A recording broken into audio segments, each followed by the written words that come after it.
Hello guys, মনীষার রান্নাঘরে জানাই আপনাদেরকে আবারও একবার ওয়েলকাম। অনেক সময় তো আমরা বাইরে থেকে চিকেন স্প্রিং রোল কিনে খেয়ে থাকি।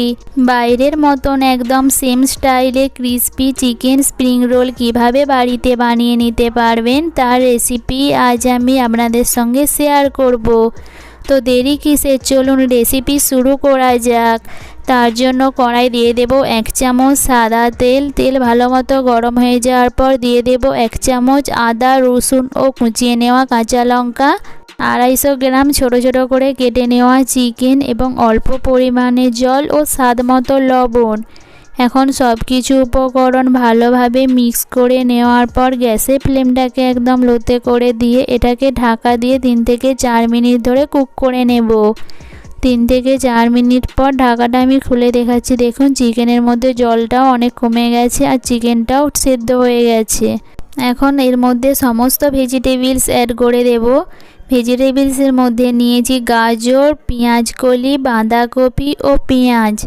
ভেজিটেবলসগুলো যাতে তাড়াতাড়ি কুক হয়ে যায় তাই এর মধ্যে অল্প করে লবণ দিয়ে দেব আর দিয়ে দেব 1/2 চামচ গোলমরিচের গুঁড়া। এখন সমস্ত ভেজিটেবলসগুলো আবারও ভালোভাবে মিক্স করে নেওয়ার পর গ্যাসের ফ্লেমটাকে একদম লোতে করে দিয়ে এটাকে ঢাকা দিয়ে 2 থেকে 3 মিনিটের জন্য রেখে দেব। মাঝে মাঝে ঢাকাটা খুলে চেক করে নেবেন যাতে না নিচে লেগে যায়। এখানে দেখুন সমস্ত ভেজিটেবলসগুলো পরিমাণটা অনেকটাই কমে গেছে এবং ভেজিটেবলসগুলো অনেকটা কুক হয়ে গেছে। এখন এর মধ্যে অ্যাড করে দেব অল্প করে ভিনিগার ও 1 চামচ টমেটো সস। আপনারা চাইলে এর মধ্যে অল্প করে রেড চিলি সসও অ্যাড করতে পারেন। আর দিয়ে দেব 1 চামচ ডার্ক সয়া সস ও অল্প করে কুচিয়ে নেওয়া ধনেপাতা। আপনাদের কাছে যদি ডার্ক সয়া সস না থাকে তাহলে লাইট সয়া সসও ব্যবহার করতে পারেন। এখন সমস্ত কিছু আবারও ভালোভাবে মিক্স করে দেব। পুরটা ঠান্ডা হয়ে যাওয়ার পর অনেক সময় ভেজিটেবলসগুলো থেকে জল বেরোতে শুরু করে, যাতে সেই প্রবলেমটা না হয় তার জন্য একটা বাটিতে আমি নিয়েছি অল্প করে জল। এর মধ্যে 1 চামচ কর্নফ্লাওয়ার দিয়ে সেটাকে অ্যাড করে দেব। এই কর্নফ্লাওয়ার দেওয়ার ফলে এ থেকে যে জল বেরাবে কর্নফ্লাওয়ার সেটাকে সোক করে নেবে। পুরটা এখানে আমার একদম পারফেক্টভাবে তৈরি হয়ে গেছে। এটাকে সাইডে সরিয়ে রেখে দিয়ে স্প্রিং রোলের শিটগুলো বানিয়ে নেব। তার জন্য একটি পাত্রে নিয়ে নেব 1 কাপ ময়দা, স্বাদ মতো লবণ ও 1 চামচ কর্নফ্লাওয়ার ও 1 চামচ সাদা তেল। এখন হাত দিয়ে সমস্ত উপকরণ ভালোভাবে মিক্স করে দেব। সমস্ত উপকরণ ভালোভাবে মিক্স করে নেওয়ার পর এর মধ্যে অল্প অল্প করে জল অ্যাড করে একটা ডো তৈরি করে নেব। ময়দার ব্যাটার তৈরি করেও স্প্রিং রোলের শিট কিন্তু বানানো যায়। আপনারা যদি সেটার রেসিপি দেখতে চান আমাকে অতি অবশ্যই কিন্তু কমেন্ট করে জানাবেন। ডোটা এখানে আমার একদম পারফেক্টভাবে তৈরি হয়ে গেছে। এখন ডোটাকে একটু লম্বা সাইজে করে নেওয়ার পর একটা চাকুর সাহায্যে এটা থেকে ছোট ছোট আকারের লেচি কেটে নেব। তারপর লেচিগুলোকে হাতের তালুর মাঝে রেখে এইভাবে গোল আকারের শেপ দিয়ে দেব। এখানে আমি সমস্তগুলোই তৈরি করে নিয়েছি। এখন এর ওপরে অল্প করে ময়দা ছড়িয়ে প্রথমে এগুলো লুচির আকারে বেলে নেব। এর আগেও আমি আমার চ্যানেলে veg spring roll recipe share করেছিলাম। আপনাদের অনুরোধেই আজ আমি চিকেন স্প্রিং রোল শেয়ার করলাম। আপনারা যদি আর নতুন কোনো ধরনের রেসিপি দেখতে চান অতি অবশ্যই কিন্তু আমাকে কমেন্ট করে জানাতে ভুলবেন না। সমস্তগুলো বেলে নেওয়ার পর এর ওপরে অল্প করে তেল ব্রাশ করে দেব। আর আমার অনুরোধ রইল যে সমস্ত ফ্রেন্ডরা এখনও পর্যন্ত আমার চ্যানেল সাবস্ক্রাইব করেননি অতি অবশ্যই চ্যানেলটা সাবস্ক্রাইব করে দেবেন। আর পাশে থাকা বেল আইকনটা অতি অবশ্যই প্রেস করবেন, কারণ আমি যখনই কোনো নতুন ভিডিও আপলোড করব তার নোটিফিকেশন সবার প্রথমেই আপনাদের কাছে পৌঁছে যাবে। সমস্তগুলোর মধ্যে তেল ব্রাশ করে নেওয়ার পর এর ওপরে অল্প করে কর্নফ্লাওয়ার ছড়িয়ে দেব। সমস্তগুলোর ওপর কর্নফ্লাওয়ার ছড়িয়ে দেওয়ার পর এগুলোকে একটার পর একটা চাপিয়ে দেব। এইভাবে যদি তৈরি করেন তাহলে অল্প সময়ের মধ্যে একসঙ্গে অনেকগুলোই কিন্তু শিট বানিয়ে নিতে পারবেন।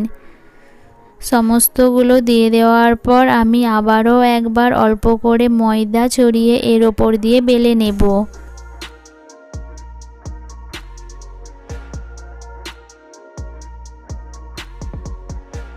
এগুলোকে এখন রুটির মতো সাইজের বেলে নেওয়ার পর তাওয়া আমি আগে থেকেই গরম করতে বসিয়ে দিয়েছিলাম, তাওয়ার মধ্যে দিয়ে দেব। 2 মিনিট পর একদিকটা উল্টে দেব। আর দেখুন এগুলো কত সহজেই উঠে আসছে, আর এটা কতটা পাতলা হয়েছে সেটা আপনারা অতি অবশ্যই দেখেই বুঝতে পারবেন। এইভাবে এখানে আমি সমস্তগুলোই তৈরি করে নিয়েছি। আর এগুলো দেখুন কতটা পাতলা হয়েছে, একদম আমার হাতের আঙুলগুলো পুরো বোঝা যাচ্ছে। এগুলোকে মোড়ার জন্য একটা আঠা তৈরি করে নেব। তার জন্য একটা বাটিতে অল্প করে জল নিয়ে তাতে 2 চামচ ময়দা দিয়ে ভালোভাবে মিক্স করে দেব।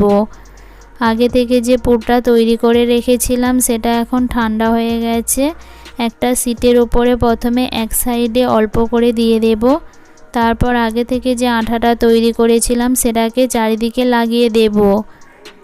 এগুলো মোড়ার জন্য অতি অবশ্যই কিন্তু এই আঠাটা ব্যবহার করবেন, না হলে ভাজার সময় কিন্তু স্প্রিং রোলগুলো খুলে যাওয়ার সম্ভাবনা থাকে। আঠাটা ভালোভাবে চারিদিকে লাগিয়ে দেওয়ার পর প্রথমে এক সাইড এইভাবে মুড়ে দেব। তারপর এর 2 সাইড আবারও ভালোভাবে মুড়ে নেওয়ার পর এটাকে আবারও এক সাইড দিয়ে ভালোভাবে মুড়ে দেব। আর দেখুন এটা একদম কতটা পাতলা টাইপের তৈরি হয়েছে, ভিতরের পুরটা কিন্তু একদম স্পষ্ট বোঝা যাচ্ছে। 2 সাইড পারফেক্টভাবে মুড়ে নেওয়ার পর এইখানে আমার একটা চিকেন স্প্রিং রোল কিন্তু পারফেক্টভাবে তৈরি হয়ে গেল। এইভাবে এখানে আমি একটার পর একটা সমস্তগুলোই মুড়ে নেব।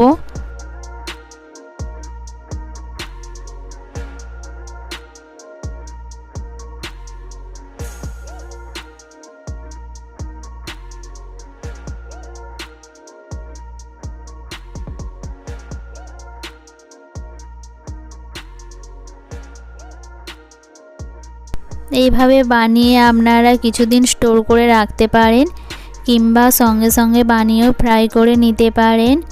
এইভাবে বানিয়েও আপনারা ফ্রাই করে খেতে পারেন, কিংবা আজ আমি একটু অন্য রকম টাইপের করে দেখাবো, আপনারা সেটাও বানিয়ে নিতে পারেন। দুটো টেস্টেই কিন্তু একদম ভালো আসবে। একটা বাটিতে 2টো ডিমকে আমি ঘাঁটিয়ে নিয়েছি আর অল্প করে নিয়েছি ব্রেড ক্রাম্বস। প্রথমে স্প্রিং রোলটাকে ডিমের মধ্যে কোট করে নেব, তারপর ভালোভাবে ব্রেড ক্রাম্বসের মধ্যে কোট করে নেব। এইভাবে একবার ট্রাই করে দেখতে পারেন, আশা করি রেসিপিটা আপনাদের খুবই ভালো লাগবে। সমস্তগুলো এখানে আমার তৈরি করে নেব। বাইরে থেকে তো অনেক সময়ই আপনারা বেশি দাম দিয়ে কিনে খেয়ে থাকেন, খুবই কম খরচে এবং কম সময়ের মধ্যে এইভাবে একবার বাড়িতে বানিয়ে দেখতে পারেন। আশা করি আপনাদের সকলেরই খুবই ভালো লাগবে। প্রথমে এখানে আমি কটা ব্রেড ক্রাম্বসের মধ্যে কোট করে নেব, তারপর সেইগুলোকে ফ্রাই করে নেব। তারপর নেক্সট ব্যাচে আবারও সমস্তগুলোই ব্রেড ক্রাম্বসের মধ্যে কোট করে নিয়ে ফ্রাই করে নেব। এইখানে আমার 1 কাপ ময়দা থেকে মোট 7টা তৈরি হয়েছিল। এখন গ্যাসের ফ্লেমটাকে মিডিয়ামে রেখে এগুলোকে উল্টে পাল্টে 2 দিক ভালোভাবে ফ্রাই করে নেব। হাই ফ্লেমে একদমই ভাজতে যাবে না, তাহলে কিন্তু বাইরের দিকটা লাল হয়ে গেলেও ভেতরটা একদম ঠিকঠাক কুক হবে না। এগুলো এখন ভালো মতো ফ্রাই হয়ে গেছে। এগুলোকে এখন আমি তুলে নিয়ে একটা প্লেটের মধ্যে রেখে দেব।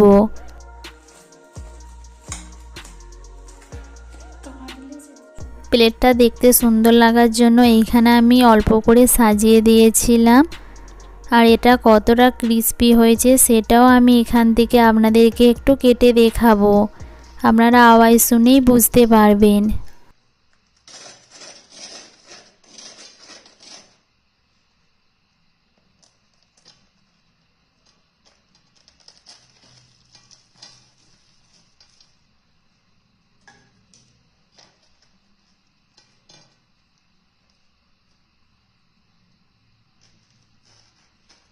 রেসিপিটা ভালো লাগলে অবশ্যই পরিবারের সঙ্গে শেয়ার করবেন। দেখা হবে এরকমই নতুন নতুন রেসিপি নিয়ে। ততক্ষণে সবাই সুস্থ থাকবেন, ভালো থাকবেন। Tata, bye bye.